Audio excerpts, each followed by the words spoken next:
పశ్చిమ గోదావరి జిల్లా నర్సాపురంలో ప్రసిద్ధిగాంచిన శ్రీ ఆదికేశవ ఎంబరమన్నార్ స్వామి ఆలయంలో భక్తులు పెద్ద సంఖ్యలో ఉత్తర ద్వార దర్శనం చేసుకున్నారు. అర్ధరాత్రి నుంచి క్యూ లైన్ లో నిరీక్షించి ఉత్తర ద్వారం గుండా శ్రీ ఆదికేశవ స్వామి వారిని దర్శించుకున్నారు. ముక్కోటిని పురస్కరించుకుని ఆలయ ప్రాంగణంలో శ్రీ సతీ సమేత ఆదికేశవ స్వామి ఉత్సవ విగ్రహాలను ఊరేగించారు. దక్షిణ భారతదేశంలో పెరంబుదూర్, నర్సాపురంలో మాత్రమే శ్రీ ఆదికేశవ ఎంబరమన్నార్ స్వామి ఆలయాలు ఉన్నాయి. పెరంబదూర్ సాంప్రదాయాలని ఈ ఆలయంలోనూ పాటించడం గమనార్హం. ప్రతి ఏటా ధనుర్మాస ఉత్సవాలను ఆలయంలో ఘనంగా నిర్వహిస్తారు. స్వామివారిని దర్శించుకున్న సీనియర్ సివిల్ జడ్జి గంగరాజు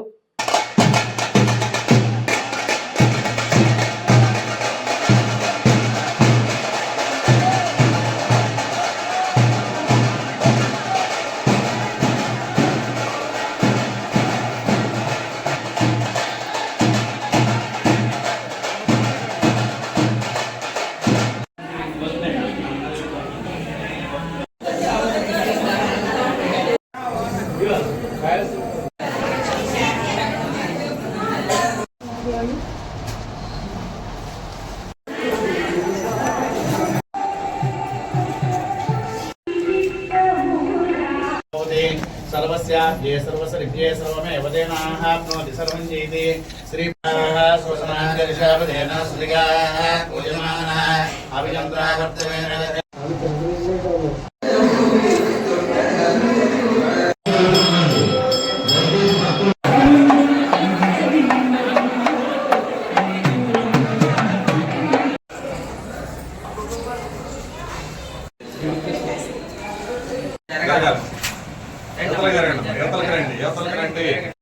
ఎలా వచ్చింది పెట్టండి, నేను పెడతాను.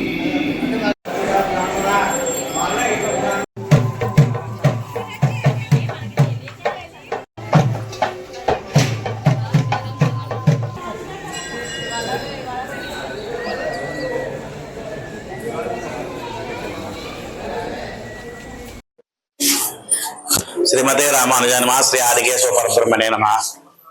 నరసాపుర గ్రామంలో వేంచేసి ఉన్న శ్రీ ఆదికేశవ ఎంబరమన్నార్ స్వామివారి దేవస్థానంలో ఈరోజు ముక్కోటి ఏకాదశి పర్వదినం జరుగుతుంది. ఈరోజు ఉత్తర ద్వార దర్శనంగా ముందు రామానుజుల వారు బయటికి వేయించేసిన తర్వాత వారితో పాటు ఈ ద్వార దర్శనంలో స్వామివారిని వైకుంఠ స్వామివారిని సేవించుకోవటం చాలా విశేషమైంది. ఈ రోజు 5 గంటలకి ఆ ఉత్తర ద్వార దర్శనం అయింది. దీని మెయిన్ టెంపుల్ శ్రీ పెరంబూదూర్, అక్కడ ఎలా జరుగుతున్నాయి సాంప్రదాయాలు ఇక్కడ ఎలా జరుగుతాయి. ప్రధానంగా రామానుజుల వారు, శ్రీ ఆదికేశవ పెరుమాళ్, శ్రీదేవి భూదేవి ఆయన శనివారం రోజు వారికి పూజ చేసిన కోరికలకు తీరతాయని స్వామివారి భక్తుల నమ్మకం. ఏప్రిల్ మేలో స్వామివారికి బ్రహ్మోత్సవాలు 11 రోజులు జరుగుతాయి. ఆదికేశవ పెరుమాళ్ బ్రహ్మోత్సవాలు, రామానుజుల వారికి తిరునక్షత్రోత్సవాలు 10 రోజులు జరుగుతాయి. చాలా విశేషంగా తిరుపతి లెవెల్లో జరుగుతున్నట్టుగా అన్ని వాహనాలు కూడా బ్రహ్మోత్సవాలు చాలా విశేషంగా వాహనోత్సవాలు జరుగుతాయి. వైష్ణవ సాంప్రదాయ భక్తులు అందరూ కూడా స్వామివారిని సేవించుకుని వెళ్తూ ఉంటారు. అన్ని చోట్ల నుంచి బస్సులు వేసుకొచ్చి సేవించుకుని వెళ్తూ ఉంటారు. అలాగే లక్ష్మీదేవి ఇతరాజనాథవల్లి తయారు శుక్రవారం పూజలు కూడా జరుగుతూ ఉంటాయి. ఆండాల అమ్మవారు, అలాగే ఆలవార ఆచార్యులు, మనవాళ్ళ మహోని, రామానుజుల తర్వాత అవతారం ఆంజనేయ స్వామి సన్నిధిలో వేయించేసి ఉన్నారు. భక్తులందరూ కూడా చాలా విశేషంగా సేవించుకుని వెళ్తున్నారు. జయ శ్రీమన్నారాయణ. అందరికీ ముక్కోటి ఏకాదశి శుభాకాంక్షలు. ఈరోజు స్వామిని దర్శించుకున్నాము. తిరుమలలో దర్శించుకున్న అనుభూతి కలిగింది. చాలా చక్కగా మెయింటైన్ చేస్తున్నారు. స్వామి చాలా బాగున్నారు. అందరికీ మంచి ఆయుర్వేదికలు ఇచ్చి అందరూ సుఖ సంతోషాలు ఉండేలాగా స్వామి దీవించాలని కోరుకున్నాను. జయ శ్రీమన్నారాయణ. నరసాపురం పట్టణంలో వేయించేసినటువంటి సుప్రసిద్ధ వైష్ణవ దేవాలయం శ్రీ ఆదికేశవ ఎంబరమన్నార్ దేవాలయం 1786లో నిర్మితమైంది. ఆ దేవాలయంలో ధనుర్మాస ఉత్సవాల్లో భాగంగా ముక్కోటి ఏకాదశి ఈ రోజున పొద్దున్న 5 గంటలకి ద్వారదర్శనం జరిగింది. తర్వాత ముక్కోటి సందర్భంగా స్వామికి విశేష అలంకరణ చేయడం జరిగింది. అంచేత భక్తులందరూ కూడా అత్యధిక సంఖ్యలో వచ్చి ఇక్కడ స్వామి దర్శనం చేసుకుని వెళ్తున్నారు. ఈ సంవత్సరం భక్తులందరికీ దర్శన భాగ్యం కల్పించే ఉద్దేశంతో ఎటువంటి రుసుము లేకుండా అందరికీ ఫ్రీ దర్శనం ఏర్పాటు చేయడం జరిగింది. అలాగే ప్రసాద వినియోగం కూడా ఏర్పాటు చేయడం జరిగింది.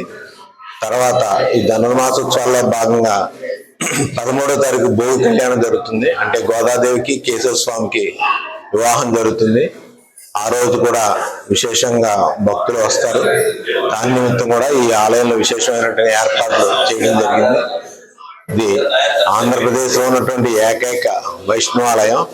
ఈ వైష్ణవాలయాన్ని కూడా సాంప్రదాయం ప్రకారం మా స్థానాచార్య కిరామ వెంకటేశాలు గారు, తర్వాత అర్చకులు రామ్మోహన్ ఆచార్యులు, శేషాచార్యులు, రామకృష్ణ గారు, జగన్నాథం గారు, వీళ్ళందరి ఆధ్వర్యంలో చాలా వేడుకగా జరుగుతున్నాయి. వాళ్ళంతా కూడా చాలా విశేష అలంకరణ చేస్తున్నారు స్వామికి.